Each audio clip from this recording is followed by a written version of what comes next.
മൂന്നാഴ്ച മുമ്പ് കാസർഗോഡ് പയ്യങ്കള്ളിയിൽ നിന്ന് കാണാതായ പെൺകുട്ടിയെയും യുവാവിനെയും മരിച്ച നിലയിൽ കണ്ടെത്തിയ സംഭവത്തിൽ പുതിയ വഴിത്തിരിവ്. 15-കാരിയെയും പ്രദേശവാസിയായ പ്രദീപിനെയുമാണ് മണ്ടോക്കാപ്പിലെ ഗ്രൗണ്ടിലെ മരത്തിൽ തൂങ്ങി മരിച്ച നിലയിൽ കണ്ടെത്തിയത്.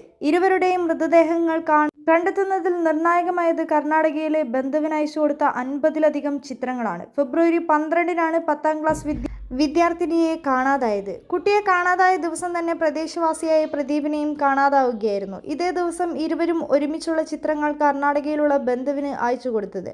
പല സ്ഥലങ്ങളിൽ വെച്ച് പല സമയങ്ങളിലായി എടുത്ത ചിത്രങ്ങളാണിത്. ഇതിലൂടെയാണ് ഇരുവരും ഒന്നിച്ചുണ്ടാകുമെന്ന സൂചന പോലീസിന് ലഭിച്ചത്.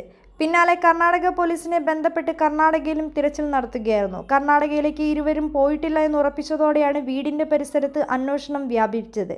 തുടർന്നാണ് ഇരുവരെയും തൂങ്ങി മരിച്ച നിലയിൽ കണ്ടെത്തിയത്. പരിസരത്തിൽ നിന്ന് 2 ഫോണുകളും 1 കത്തിയും 1 ചോക്ലേറ്റും കണ്ടെടുത്തിരുന്നു.